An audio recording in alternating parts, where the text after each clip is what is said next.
আসসালামু আলাইকুম, সবাই ভালো আছেন? আমিও ভালো আছি। আমি আপনাদের সামনে আজকে একটি ভিডিও নিয়ে এসেছি, যেটি হলো এসপিসির আপডেট কিছু তথ্য নিয়ে আমি আপনাদের আজকে বলবো। এসপিসি কোম্পানি এই যে সব এসপিসি এজেন্টদের কিছু নিয়মাবলী, তাদের 5টি নিয়মাবলী তাদের ধার্য করে দিয়েছে এবং এই 5টি নিয়মাবলীর উপরে তারা উইথড্র দিতে পারবে। এজেন্টরা উইথড্র দিতে পারবে অফিস থেকে। সেটা আমি আপনাদের প্রথমেই 5টি নিয়মাবলী বুঝিয়ে দিচ্ছি যে আসলে 5টি নিয়মাবলী তাদের কিভাবে মেনটেন করবে। এইটা যদি এই 5টি নিয়মাবলী যদি তারা ঠিকঠাক ভাবে মেনটেন করতে পারে বা ঠিকঠাকভাবে এভাবে চালাতে পারে, তাহলে আশা করি এসপিসি সকল গ্রাহকদের কোনো উইথড্র সমস্যা হবে না। কারণ এভাবে যদি তারা নিয়ম মেনে যদি কাজ করে বা অফিস থেকে তাদের সাপোর্ট এজেন্টরা পায় বা এজেন্টরা এই নিয়ম মেনে যদি সকল তথ্য সঠিকভাবে দিয়ে যদি তারা কাজ করে, তাহলে অবশ্যই উইথড্র সমস্যাটা থাকবে না আমি মনে করি। তাহলে আমরা জেনে নিই যে আসলে তাদের কি নিয়মাবলী দেওয়া হয়েছে। তাহলে 1 নম্বর নিয়মাবলী এখানে দিয়েছে এজেন্টদের যে 5 লক্ষ টাকা উপরে উইথড্র হবে না, বরাবর 5 লক্ষ টাকা উইথড্র দিতে হবে। তার মানে হচ্ছে 5 লক্ষ টাকা উপরে তারা কিন্তু উইথড্র দিতে পারবে না। সেক্ষেত্রে কিন্তু তাদের এবং বরাবর 5 লক্ষ টাকা হলেই কিন্তু তারা উইথড্র দিতে পারবে। কারণ এখানে 5 লক্ষ টাকার কম হলে কিন্তু কম বলতে রাউন্ড ফিগার দিতে হবে যে 5 লক্ষ টাকা তাদের হলে তারা উইথড্র দিতে পারবে। তার উপরে গেলে সে কিন্তু সেখান থেকে উইথড্র দিতে পারবে, মানে পার ডে 5 লক্ষ টাকা তার উইথড্র সে নিতে পারবে। এটা হলো তাদের 1 নম্বর নিয়মাবলীর মধ্যে পড়েছে। 2 নম্বর নিয়মাবলী হচ্ছে এজেন্টের ব্যাংক কারেন্ট অ্যাকাউন্ট থাকতে হবে।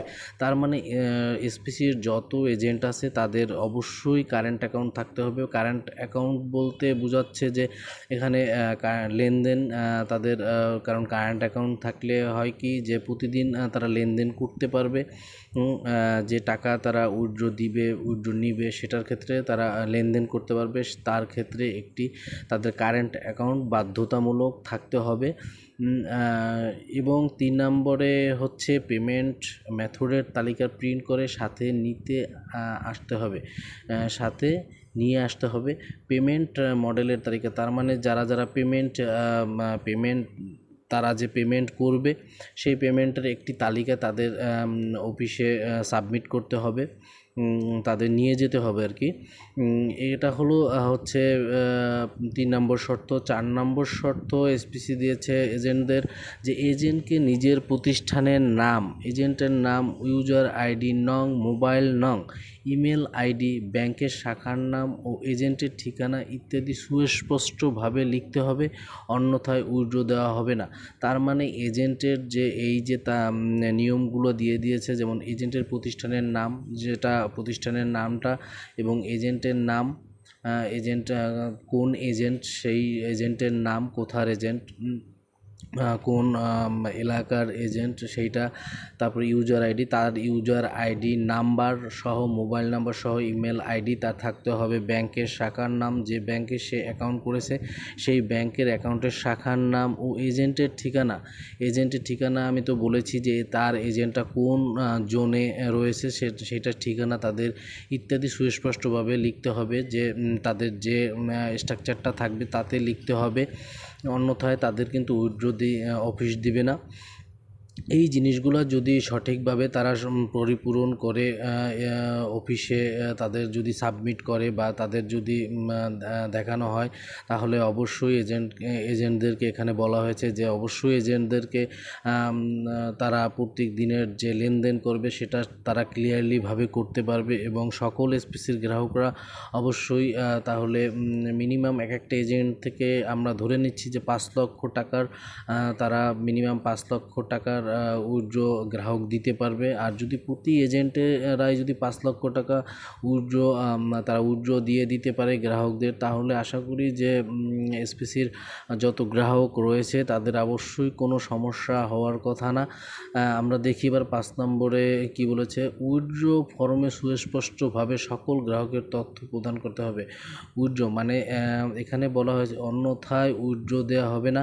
তার মানে এখানে বলা হচ্ছে যারা উইথড্র দেবে, যত গ্রাহক যে এজেন্টের মাধ্যমে উইথড্রটা দিবে তাদের অবশ্যই ওই গ্রাহকের সকল তথ্য ওই এজেন্টের কাছে থাকতে হবে, এবং অন্যথায় তারা কিন্তু উইথড্র পাবে না। কারণ একটি গ্রাহক যে এজেন্টের মাধ্যমে উইথড্র দিবে তার ডিটেলস তাদের কাছে থাকতে হবে এবং তাদের অফিসে সেটা ইনফরমেশন জানাতে হবে, অন্যথায় কিন্তু সে উইথড্র দিতে পারবে না। অবশ্যই বুঝতে পারছেন। তাহলে আমি মনে করি যে এই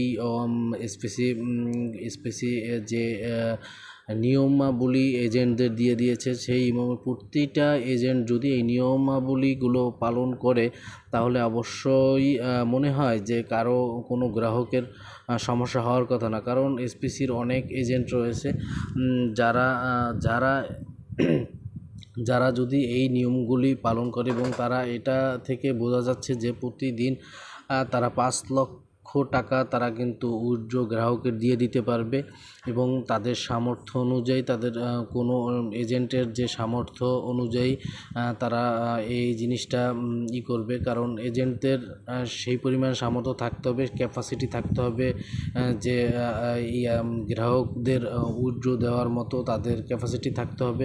অবশ্যই এজেন্টদের এই নিয়মাবলী থেকে বোঝা যাচ্ছে যে এটা যদি তারা সঠিকভাবে মেনে চলে তাহলে অবশ্যই আমি মনে করি যে এসপিসি যত গ্রাহক আছে আগামীতে কোনো সমস্যা হবে না। আজকের এই ভিডিওটি যদি আপনাদের ভালো লাগে থাকে তাহলে আমার ভিডিওটি অবশ্যই সাবস্ক্রাইব করবেন এবং লাইক দিবেন। এই ছিল আমাদের এসপিসির আপডেট নিউজ। আমি যতটা বোঝাতে পেরেছি। ধন্যবাদ।